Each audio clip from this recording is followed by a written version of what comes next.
नमस्कार दोस्तों, मैं आपका दोस्त Surendra Singh education for you channel पे आपका स्वागत करता हूं। और आज हम इंग्लिश की जो फ्री एजुकेशन सीरीज है उसके अंदर एक नया टॉपिक लेके आए हैं। हम चर्चा करेंगे जो पेशिव वॉइस है इसके बारे में। लेकिन सबसे पहले हम सीधा जो रूल्स पे नहीं जाएंगे, सीधा जो इम्पोर्टेंट ट्रिक्स वगैरह उन पे नहीं जाएंगे। सबसे हम पहले ये समझेंगे कि पेशिव वॉइस या जो एक्टिव वॉइस होता है वो होता क्या है, वो समझेंगे। तो फर्स्ट ऑल मैं आपको बेसिक रूप से एक जो स्लोप होता है उसके माध्यम से आपको समझा देता हूँ कि ये एक्टिव वॉइस पेसिव वॉइस है। जब इनकी स्ट्रक्चर करते हैं, इनको बनाते हैं, तो हमें मुख्य रूप से क्या करना पड़ता है। देखिए, सब्जेक्ट को ऑब्जेक्ट बनाओ, ऑब्जेक्ट को सब्जेक्ट बनाओ, वर्ब की थर्ड फॉर्म और प्लस बाई के साथ में बाकी सब लिखते जाओ। बाकी जो शेप बचा है वही लिखते जाना। देखिए, अगर हमें एक्टिव से पैसिव बनाना पड़ेगा, तो एक्टिव से पैसिव तो हमें क्या करना पड़ेगा, जो ऑब्जेक्ट था उसको सब्जेक्ट के स्थान पे लेके आना पड़ेगा और सब्जेक्ट को ऑब्जेक्ट के स्थान पे लेके आना पड़ेगा। और वर्ब की थर्ड फॉर्म है उसके साथ में बाई के साथ में जो बचा हुआ पार्ट है उसको सेम वैसे लिखना है। ये मूल मंत्र है एक्टिव वॉइस और पैसिव वॉइस का।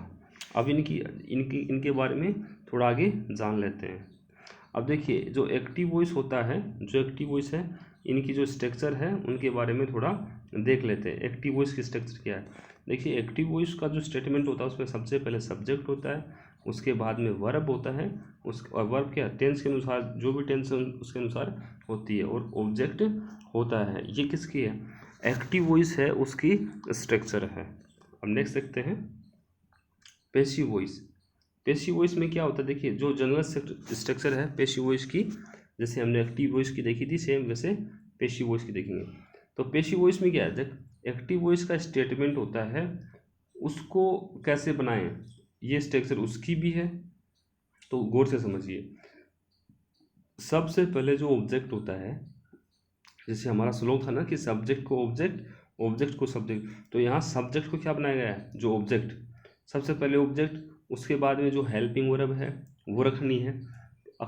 ये helping verb according to tense आएगी, टेंस के अनुसार, जो टेंस के बदलाव के रूल्स हैं उनके अनुसार आएगी। उसके बाद में वर्ब की थर्ड फॉर्म आएगी, और बाई के बाद में क्या करना है, हमें सब्जेक्ट है जो लिखना है, जो भी स्टेटमेंट में होगा। तो ये है पैसिव वॉइस की क्या है, स्ट्रक्चर, जनरल स्ट्रक्चर। आपको इनको याद रखना है।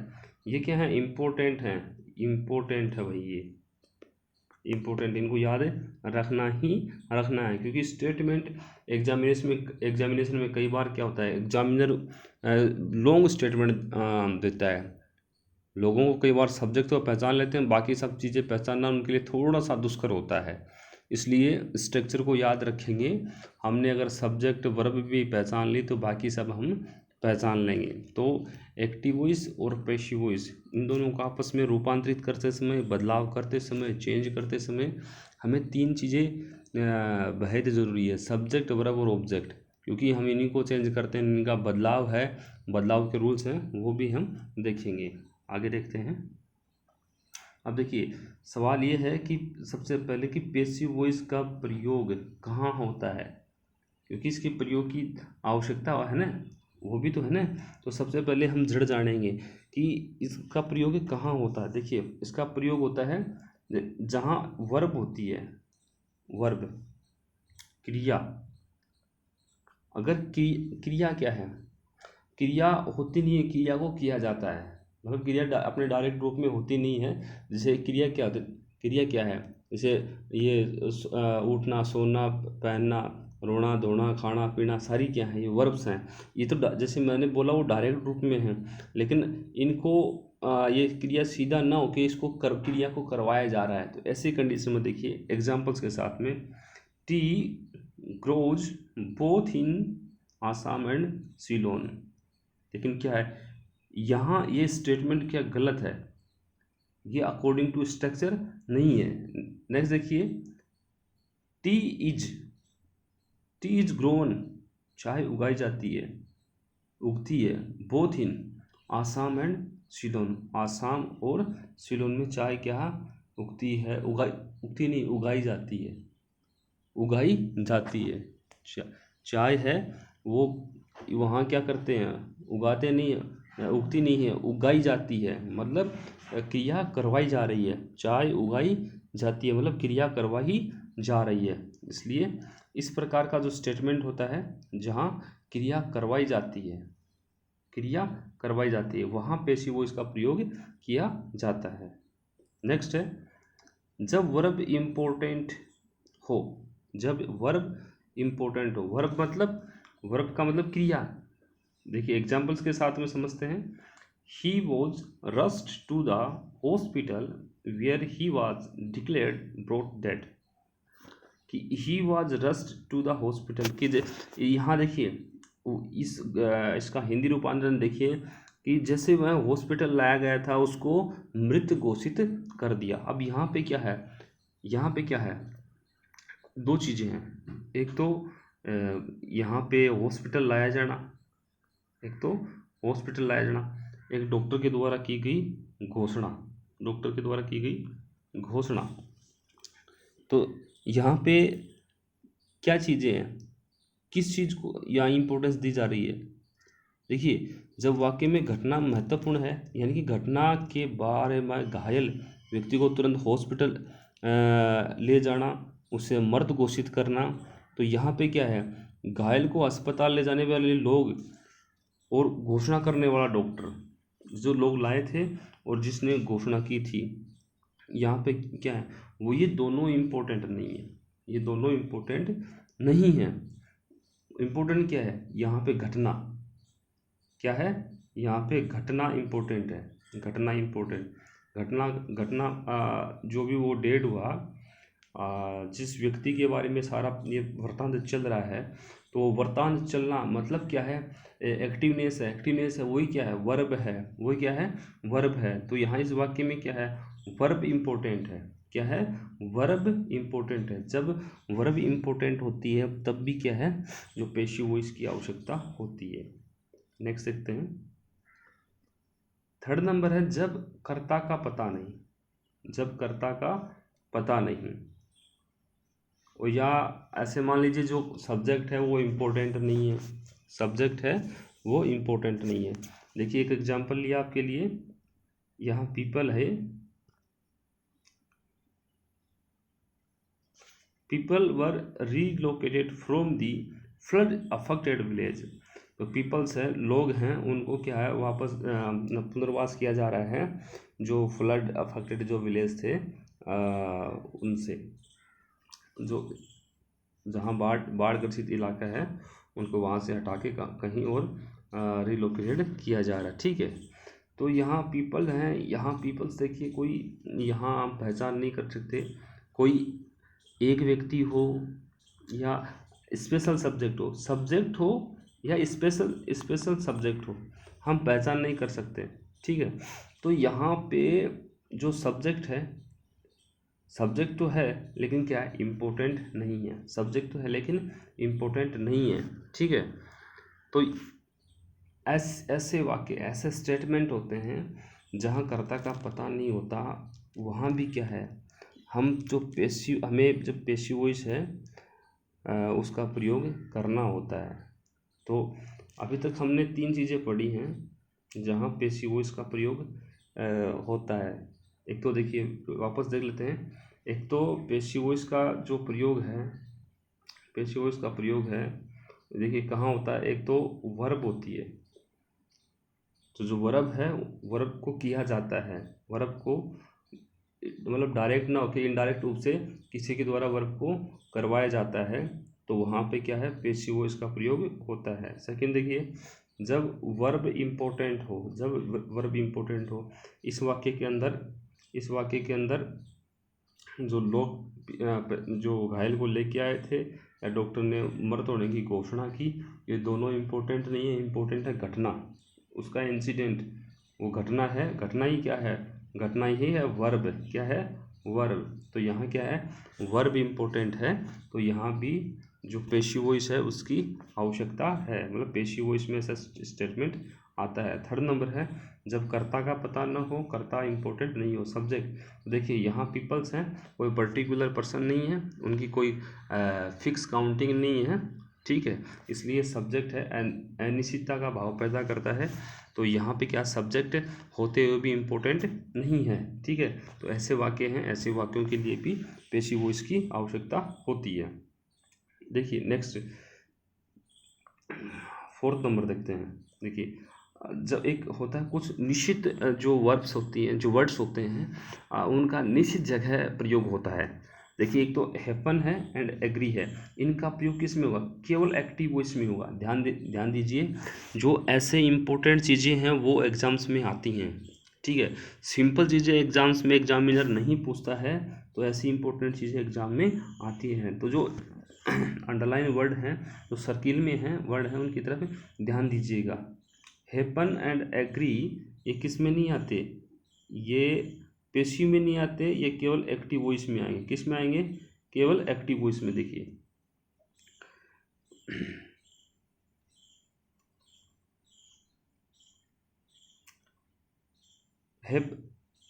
एग्जाम्पल देखते हैं। What was happen, what was happen. तो इसमें देखिए क्या क्या घटना घटी थी या घटी, क्या घटना घटी थी या घटी। तो इसमें देखिए जो वाज आया है यहाँ पे, मैं इसको थोड़ा बड़ा कर देता हूँ। देखिए यहाँ पे जो वोज का प्रयोग हुआ है, आपको ये देखना ये रिलेवेंट है या इरिलेवेंट है, ये रिलेवेंट है या इरिलेवेंट। तो यहाँ पे जो वोज का प्रयोग है ये इरिलेवेंट है। देखिए अगर आप स्टेटमेंट को खुद बोल के देखिए, रीड करके देखिए, वोट हैपन या वोट वॉज हैपन। तो यहाँ पे देखिए ये सिंपल में है, सेकंड फॉर्म आके रखिए। वोज का प्रयोग यहाँ पे इरिलेवेंट है, तो वोज का प्रयोग यहाँ पे नहीं होगा। सेकंड है I am agree with you, I am agree with you. तो देखिए इसका भी जो अपन आगे पढ़ेंगे, जो फ्रेजल वर्ब पढ़ेंगे, ध्यान देना। एग्री के साथ एग्री विद और एक होता है एग्री टू, तो इनका प्रयोग देखना। जो सिंगल पर्सन है, अगर वो करता है तो वो सिंगल पर्सन की बात है। यहाँ यू है, तुम है, एक सिंगल पर्सन है, फ्रंट में कोई व्यक्ति है और उसके साथ में हम क्या कहें, उसकी कोई कंडीशन है, कोई सजेशंस हैं, कुछ भी है, उसके साथ अगर हम क्या कर सकते हैं, अपना समर्थन रखते हैं, अपने विचार मिलते हैं, तो हम एग्री विद का प्रयोग करते हैं। ठीक है, लेकिन हम यहाँ बात कर रहे हैं जो एक तो एग्री की, एक हैपन जो वर्ड हैं, ये केवल एक्टिव वॉइस में आते हैं इनकी। देखिए यहाँ पे I am agree with you, ये स्टेटमेंट में यहाँ एम है, वो देखिए रिलेवेंट है या इरिलेवेंट है, वो यहाँ क्या उसकी आवश्यकता है या नहीं। तो यहाँ पे क्या इसकी आवश्यकता नहीं है। Statement I am agree with you नहीं आएगा, आई एग्री विद यू आएगा, I agree with you statement आएगा। ठीक है, तो यहाँ पे जो सेकंड वाले में एम है और फर्स्ट वाले वाक्य में वो जो है, इनकी आवश्यकता यहाँ पे नहीं है। इनके कारण क्या हो जाएगा, स्टेटमेंट गलत हो जाएगा। तो ध्यान दीजिएगा, हैपन एंड एग्री केवल एक्टिव वॉइस में आएंगे। और सेकंड देखिए, अब यहाँ पे सिचुएटेड एंड टेकन अबैक, ये दोनों पेशिव में आएंगे, पेशिव वॉइस में आएंगे। Taken aback and situated. Example देखिए,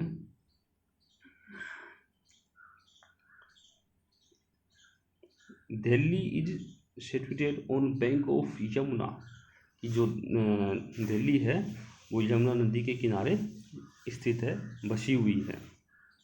तो ये वाक्य देखिए, ये किसका है, ये पेशिव वॉइस का है, तो यहाँ पे इसी में आएगा, ये एक्टिव में नहीं आएगा, ये एक्टिव में आ ही नहीं सकता। सेम ऐसे I was taken aback, I was taken aback, तो ये किसका है, टेकन अबैक किसका है? देखिए थर्ड फॉर्म है यहाँ पे भी थर्ड फॉर्म है। तो थर्ड फॉर्म वैसे क्या किस में आती है, पेशिव में आती है। तो कुछ जो वर्ब्स होती हैं वो फिक्स होती हैं, जो एक्टिव में ना के पेशिव में आती है, कुछ ऐसी हैं जो पेशिव में ना के केवल एक्टिव में आती है। ठीक है, तो इनका आप ध्यान रखना, ये वेरी वेरी इम्पोर्टेंट क्या हैं, जो वर्ब्स हैं, जो आपको याद रखनी है, एग्जामिनेशन दृष्टि से बहुत ही इम्पोर्टेंट है। जो एक्टिव वॉइस, जो पेशिव वॉइस अपना जो चैप्टर है, इससे संबंधित जो इम्पोर्टेंट चीज़ें होती हैं, जो एग्ज़ाम में आने की संभावना होती है, वो ऐसे ही जो क्वेश्चंस हैं वो होते हैं, ऐसे ही क्वेश्चंस हैं वो होते हैं। तो इनको ध्यान में आपको रखना है। क्या है, इस हम जो हमारा फ्री एजुकेशन सीरीज चल रहा है, हम इसमें कोई ऐसे घास नहीं काटेंगे। हम इसके अंदर हम zero to bottom to top लेके चलेंगे, बॉटम टू टॉप। कि यहाँ हमने सबसे पहले हमने कोई आगे यहाँ कोई ज़्यादा रूल्स की बात नहीं की है, कोई ज़्यादा रूल्स की बात नहीं की है हमने। हमने रूल्स के स्थान पे हमने क्या, सबसे पहले हमने बेसिक देखा है। किसका बेसिक है, एक्टिव वॉइस पैसिव वॉइस होते क्या हैं, ये या इनका स्ट्रक्चर कैसे होता है, इनका स्ट्रक्चर कैसे होता है, इनकी जो आवश्यकता है वो कहाँ कहाँ रहती है, कहाँ कहाँ रहती है। जो इसमें इसके अलावा जो फिक्स वर्ड हैं, जैसे मैंने आपको बताया एक्टिव वॉइस पैसिव वॉइस के अंदर जो फिक्स वर्ड हैं या फिक्स वर्ब्स हैं, वो मैंने आपको बताई कि उनका यूज़ कहाँ कहाँ होता है। इस प्रकार हम स्टेप बाय स्टेप चलेंगे। नेक्स्ट जो वीडियो है, हम उसके अंदर जो अपने टेंस हैं, टेंस के अनुसार जो स्टेटमेंट आते हैं, एक्टिव से पैसिव में, पैसिव से एक्टिव में, एक्टिव से एक्टिव वॉइस से पैसिव वॉइस में कैसे चेंज होते हैं, उनके रूल्स क्या हैं, वो हम देखेंगे। अगर आपको वीडियो इन्फॉर्मेटिव लगा हो तो वीडियो को लाइक कीजिए, शेयर कीजिए, कमेंट कीजिए, और नए हो तो चैनल को सब्सक्राइब कीजिए। जय हिंद।